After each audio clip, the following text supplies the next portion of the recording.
வணக்கம். இன்றைக்கி the seventh seal அப்படிங்கிற ஒரு படத்தை பற்றி பார்ப்போம். இது வந்து ஒரு ஸ்வீடிஷ் படம். இந்த படத்துடைய டைரக்டர் வந்து ரொம்ப ஃபேமஸான ஒரு டைரக்டர். அவர் பேர் வந்து இக்மார் பெர்க்மன். ஷேக்ஸ்பியரோட ஒரு ப்ளே ஒன்று இருக்குது. அந்த ப்ளேவுடைய டைட்டில் வந்து மச் அடு அபவுட் நத்திங். அந்த டைட்டிலுக்கான மீனிங் என்னென்னு பார்த்தீங்கன்னா, மச் அடு அப்படின்னா அடுனாலே ப்ராப்ளம் காம்ப்ளிகேஷன்ஸ். அபவுட் நத்திங் அப்படின்னா ஒன்றுமே இல்லாத விஷயம். அதாவது ஒன்றுமே இல்லாத ஒரு சின்ன மேட்டரை வந்து ஊதி பெருசாக்கி ஓவர் திங்கிங் பண்ணி அதை ரொம்ப காம்ப்ளிகேட்டடாக மாற்றி அதை வந்து ஒரு பெரிய பிரச்சனையாக மாற்றுறதே வந்து ஹியூமனுடைய நேச்சர். இந்த செவன்த் சீல் படம் கூட கிட்டத்தட்ட அந்த ஒரு விஷயத்தை தான் பேசுது. எப்படி மனுஷங்க வந்து ரொம்ப லைஃப்பை வந்து காம்ப்ளிகேட் பண்ணிக்கிறாங்களோ அந்த ஒரு விஷயத்தை தான் வந்து இந்த படம் வந்து பேசுது. இந்த கதை வந்து 1300களில் ஸ்வீடன் நாட்டில் நடக்குது. அங்கே வந்து நாடு பூரா பிளேக் நோய் பரவிட்டுருக்கு. நிறையா மக்கள் வந்து கூட்டமாக இறந்துட்டுருக்காங்க. எப்படி வந்து நம்ம ஊரில் கொரோனா வந்துச்சோ அந்த மாதிரி அந்த டைமில் வந்து பிளேக் நோய் பரவிட்டுருக்கு. படத்துடைய ஹீரோ ஆண்டோனியோ அப்புறம் அவனுடைய ஃப்ரெண்டு, இவங்க 2 பேருமே வந்து ஒரு போர் வீரர்கள். ஒரு போரில் வந்து வெற்றி அடைஞ்சிட்டு அவங்க ஊரை நோக்கி வந்துட்டுருக்காங்க. ஆண்டோனியோவுக்கு இந்த பிளேக் நோய் மக்கள் சாகிறதெல்லாம் பார்க்கும்போது கடவுள் பற்றியும் லைஃப் பற்றியும் இந்த வேர்ல்டு பற்றியும் இந்த வேர்ல்டில் வாழ்கிற மக்கள் இவங்களெல்லாம் யார் உருவாக்கினா, நம்மளாம் எதுக்காக வாழ்கிறோம் அப்படின்னு சொல்லிட்டு ஒரு பெரிய ஒரு கேள்வி ஏற்படுது. ஸோ இந்த கேள்விகளுக்கான விடையை கண்டுபிடிக்கணும் அப்படின்னு சொல்லிட்டு முடிவு பண்ணுறான். அதே நேரத்தில் தன்னோட லைஃபோடைய பர்பஸையும் வந்து அவன் கண்டுபிடிக்கணும்னு பார்க்குறான். ஏதோ ஒரு வகையில் யாராவதுக்கு உபயோகமாக இருக்கணும் அப்படிங்கிற ஒரு டிசிஷனுக்கு வரான். இப்போது இந்த டைமில் வந்து அவனை வந்து ஒரு கேரக்டர் வந்து மீட் பண்ண வருது. அந்த கேரக்டர் வந்து யாருன்னா வந்து டெத். அதாவது சாவு வந்து ஒரு ஹியூமன் கேரக்டராக வந்து இந்த படத்துலேயே வருது. வந்து இவன்ட்ட என்ன சொல்லுதுன்னா, நான் வந்து டெத் உன்னை வந்து கூட்டிகிட்டு போகிறதுக்காக வந்திருக்கிறேன், போலாவா அப்படின்னு சொல்லுது.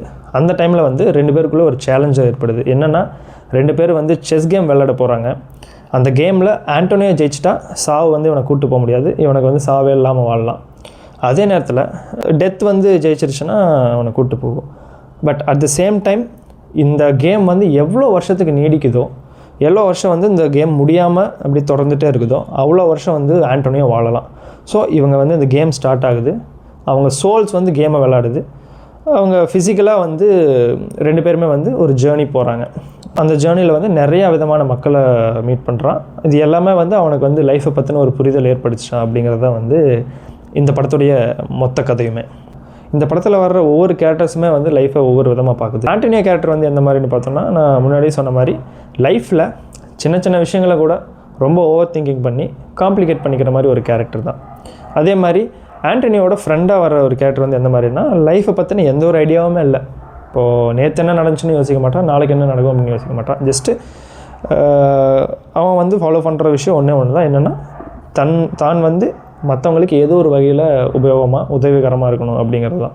ஒரு அநியாயம் நடந்தால் போய் தட்டி கேட்பான். ஸோ அந்த மாதிரி ஒரு கேரக்டர்.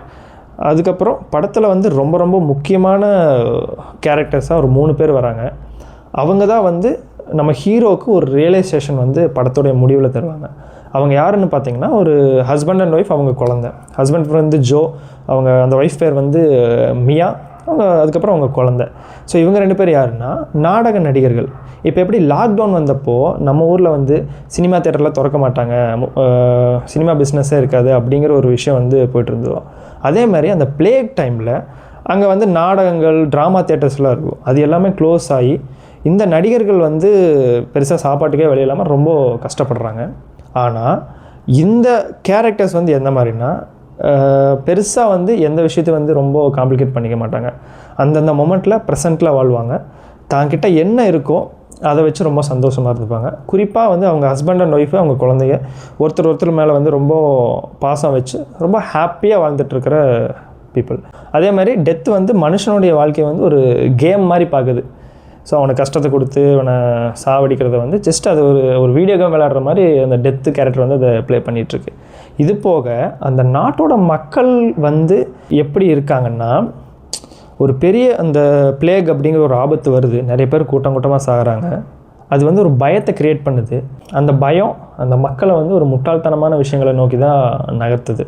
பார்த்துக்கிட்டிங்கன்னா அந்த டைமில் வந்து பெருசாக மெடிக்கல் ஃபெசிலிட்டிஸ் அதில் எதுவுமே இருக்காது. முழுக்க எல்லாமே வந்து மதம் சார்ந்தும் வழிபாட்டு தலங்கள் அதுக்கு வந்து ரிலேட்டடாக எல்லாமே இருக்கும்.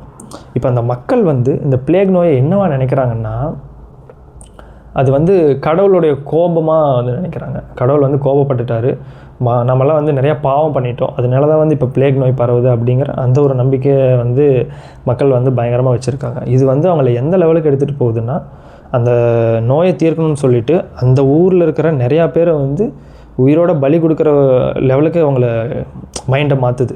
குறிப்பாக வந்து ஒரு பொண்ணை வந்து பலி கொடுக்குறக்காக வச்சுருப்பாங்க. அந்த பொண்ணை வந்து அவங்க என்ன சொல்லுவாங்கன்னா விச் அப்படின்னு சொல்லுவாங்க. அந்த பொண்ணு வந்து ஏதோ அந்த மதம் சார்ந்த ஒரு விஷயங்களை ரூல்ஸை ஃபாலோ பண்ணாமல் ரொம்ப இண்டிபெண்ட்டாக வாழ்ந்த ஒரு பொண்ணு.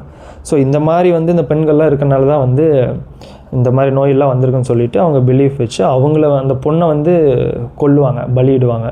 அது போக பெரிய ஒரு சடங்குகளெல்லாம் பண்ணுவாங்க, மதம் சார்ந்த சடங்குகள்லாம், அதாவது கடவுளுடைய கோபத்தை தணிக்கணும் அப்படிங்கிறதுக்காக. அந்த சீன் வந்து பயங்கர ஒரு ஹாரர் சீன் மாதிரி அந்த படத்தில் ஸ்டேஜ் செய்யப்பட்டிருக்கும். எப்படின்னா 2 நாடக நடிகர்கள், ஹஸ்பண்ட் அண்ட் ஒய்ஃப் சொன்னேன் இல்லைங்களா, அவங்க வந்து ஒரு இடத்துல மேடை நாடகம் போட்டு பிளேகை பற்றி ஒரு அவேர்னஸ் மாதிரி ஒரு ட்ராமா பண்ணிகிட்ருப்பாங்க. ஸோ திடீர்னு ஒரு பயங்கரமாக ஒரு சத்தம் கேட்கும். ஆயிரக்கணக்கான மக்கள் வந்து ரொம்ப வித்தியாசமான துணி ட்ரெஸ் எல்லாம் மாட்டிக்கிட்டு லைனில் வந்துட்டு முன்னாடி இருக்கிறவங்கள சாட்டையால் அடிச்சுக்கிட்டு பிரார்த்தனை பண்ணிகிட்டே வந்து ஊர்வலமாக போவாங்க. இது வந்து அவங்க எதுக்காக பண்ணுறாங்கன்னா கடவுளுடைய கோபத்தை தணிக்கணும் அப்படிங்கிற ஒரு விஷயத்துக்காக. இப்போ இந்த சீனில் மனுஷங்களுடைய 2 டிஃப்ரெண்ட் பாயிண்ட் ஆஃப் வியூ வந்து டைரக்டர் வந்து காட்டியிருப்பார். என்னென்னா, அந்த நாடகம் போயிட்டுருக்கோம், நாடகம் வந்து ஒரு காமெடியான நாடகம் தான்.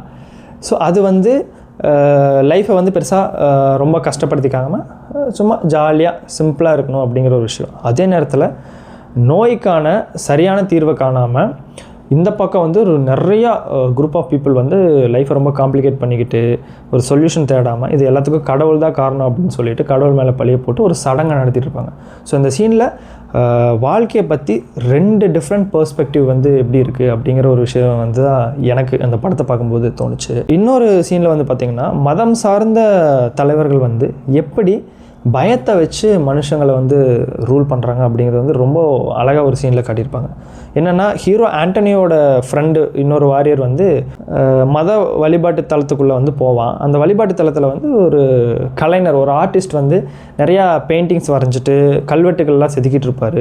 அந்த கல்வெட்டுக்களில் இருக்கிற எல்லா விஷயங்களுமே வந்து மனுஷங்களுக்கு பயத்தையும் குற்ற உணர்ச்சியும் தர மாதிரியே தான் வந்து மீனிங் இருக்கும். அதை வந்து பார்த்துட்டு கேட்பான், ஏன் இந்த கல்வெட்டுகள் எல்லாமே வந்து ரொம்ப பயங்கரமாகவும் மனுஷனுக்கு வந்து ஒரு கில்ட்டை க்ரியேட் பண்ணுற மாதிரியும் இருக்குது அப்படின்னு வந்து அந்த ஆர்டிஸ்ட் கிட்ட கேட்கும்போது அதுக்கு அந்த ஆர்டிஸ்ட் வந்து ஒரு பதில் சொல்லுவார்.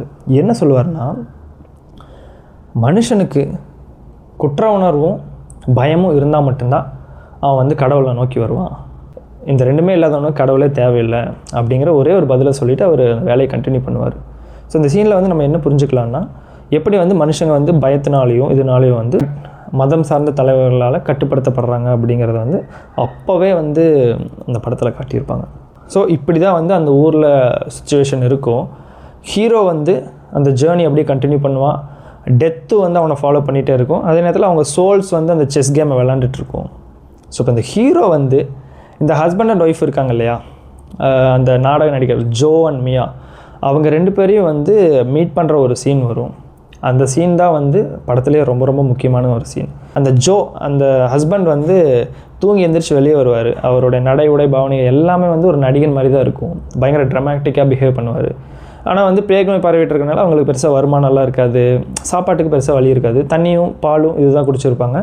ஜஸ்ட்டு அங்கே சுற்றி ஏதாவது மரத்தில் பழங்கள்லாம் இருந்தால் பறித்து சாப்பிட்ருப்பாங்க. அன்றைக்கி வந்து சாப்பாடு இல்லை. அவங்களுக்கு வந்து ஒரு குதிரை ஒன்று இருக்குது. அந்த குதிரை வந்து நல்லா சந்தோஷமாக வந்து புல் மேய்ஞ்சிட்ருக்கும், தண்ணி குடிச்சிட்டு ஜாலியாக இருக்கும். இவர் வந்து சாப்பாடு இல்லை, பயங்கரமாக பசிக்குதுங்கிற கஷ்டத்தை வந்து அந்த குதிரைகிட்ட வந்து ஷேர் பண்ணுற விதம் வந்து ரொம்ப காமெடியாக இருக்கும். அந்த சீனே வந்து ஒரு காமெடி சீன் தான். ஆனால் நமக்கு பார்த்தா வந்து ரொம்ப டீப்பாக பார்த்தா அதுக்குள்ளே அவ்வளோ பெரிய ஒரு பெயின் இருக்கும். அவர் என்ன சொல்லுவார்னா, குதிரை புல் தின்னுட்ருக்கும், குதிரைக்கிட்ட போய் சரி ரொம்ப சந்தோஷமாக இருக்குல்ல, புல் நல்லா சாப்பிட்றல்ல, எனக்கும் அது எப்படி சாப்பிட்றன்னு கற்றுக் கொடுக்க முடியுமா ப்ளீஸ், ரொம்ப பசிக்குது, ஸோ எனக்கு வேலை இல்லை, பணம் இல்லை அப்படின்னு சொல்லிட்டு ஒரு காமெடி மாதிரி பண்ணிகிட்ருப்பார். ஆண்டோனியா வந்து இந்த ஹஸ்பண்ட் அண்ட் ஒய்ஃப் அப்புறம் அவங்க குழந்தைங்களை வந்து சந்தித்து அவங்க கூட ஒரு சின்ன ஒரு விருந்து சாப்பிடுவான். அது ரொம்ப ரொம்ப அழகான ஒரு சீன். சுற்றி இருக்கிற செடிகளில் ஸ்ட்ராபெரி பழங்கள், சில பெரி பழங்கள்லாம் இருக்கும், அதுதான் வந்து அவங்களுக்கான சாப்பாடு. அதை பொறிச்சிட்டு வந்து கொஞ்சம் ஏதோ பக்கத்தில் பால் கிடைக்கும், அந்த பாலும் அதையும் வச்சு வந்து அந்த ஹஸ்பண்ட் அண்ட் ஒய்ஃபு குழந்தைங்க வந்து ஒருத்தர் ஊட்டி விட்டுட்டு ஒரு மாதிரி ஒருத்தர் மேலே ஒருத்தர் லவ்வை காட்டிக்கிட்டு ரொம்ப சந்தோஷமாக சாப்பிட்ருப்பாங்க.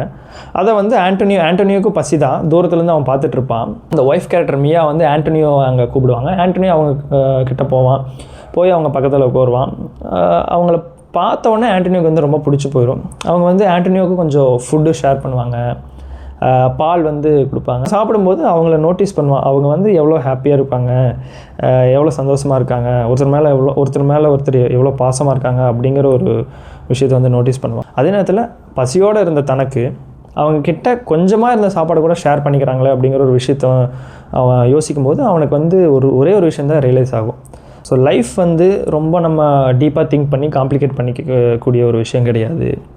அதில் வந்து நம்மளோட கண்ட்ரோலும் எதுவும் கிடையாது. ஸோ லைஃப்னால் என்னென்னா, நம்ம வந்து அந்தந்த மொமெண்ட்டில் ப்ரெசண்ட்டில் ஹாப்பியாக இருந்துட்டு, முடிஞ்சால் மற்றவங்களுக்கு ஏதாவது ஒரு வகையில் ஹெல்ப்ஃபுல்லாக இருந்துட்டு, மற்றவங்க மேலே அன்பு செலுத்தினா போதும், அதுவே வந்து போதும். அதுதான் வந்து ஒவ்வொருத்தருடைய பர்பஸ் ஆஃப் லைஃப் அப்படிங்கிற ஒரு ரியலைசேஷன் அவனுக்கு வரும். அதே நேரத்தில் அந்த ஃபேமிலி வந்து அவனுக்கு ரொம்ப பிடிச்சிரும். அதுக்கப்புறம் இந்த படத்துடைய ஒரு கட்டத்தில் அவன் என்ன பண்ணுவான்னா, இதே ஹஸ்பண்ட் அண்ட் ஒய்ஃபையும் அந்த குழந்தைங்களையும் வந்து டெத்துக்கிட்டேருந்து ஹீரோ காப்பாற்றுவான். என்னென்னா, அந்த செஸ் போர்டை வந்து தட்டி விட்ருவான். அந்த டெத்தோட பிளான்ஸ் எல்லாமே அதோட கனெக்டடாக இருக்கும். செஸ் போர்டை சும்மா கேஷுவலாக தெரியாமல் தட்டி விட்ருவான். அதனால அந்த டைமில் வந்து அந்த ஹஸ்பண்ட் அண்ட் ஒய்ஃபு குழந்தைங்க வந்து அங்கேருந்து தப்பிச்சு ஓடிடுவாங்க. அந்த டெத்துனால் அவங்கள கொல்ல முடியாது. ஆனால் இவன் வந்து செத்துருவான். டெத்து இவனை கொண்டு போயிடும். தான் வாழ்க்கையில் இது வரைக்கும் எந்த ஒரு நல்லதுமே பண்ணாத ஹீரோ ஆண்டனியோ வந்து லைஃப்பில் முதலாக வந்து ஒரே ஒரு நல்லது பண்ணியிருப்பான். அது என்னென்னா, டெத்துக்கிட்ட இருந்து அந்த ஹஸ்பண்ட் அண்ட் ஒய்ஃபும் அவங்க குழந்தைங்களையும் வந்து காப்பாற்றிருப்பான்.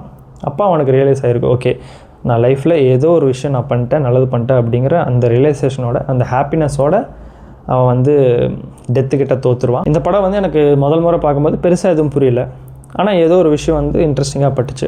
அதுக்கப்புறம் நான் திரும்ப பார்க்கும்போது எனக்கு வந்து இந்த படம் எந்த ஒரு புரிதலை வந்து ஏற்படுத்துச்சுன்னா, நம்ம வந்து ரொம்ப வந்து லைஃப்பை காம்ப்ளிகேட் பண்ணிக்க தேவையில்லை. ஸோ என்னென்ன இருக்கோ அதை வச்சு நம்ம ஹாப்பியாக இருந்துக்கலாம் அப்படிங்கிற ஒரு சின்ன ஒரு புரிதல் ஏற்பட்டுச்சு. இதை தாண்டி இந்த படத்தில் இன்னும் நிறையா ஃபிலாசபிக்கலான விஷயங்கள் இருக்குது. வாய்ப்பு இருந்தால் நீங்களும் இந்த படம் பாருங்கள். பார்த்துட்டு இந்த படம் உங்களுக்கு எப்படி இருந்துச்சு அப்படிங்கிறத வந்து கமெண்ட்டில் சொல்லுங்கள். நன்றி, வணக்கம்.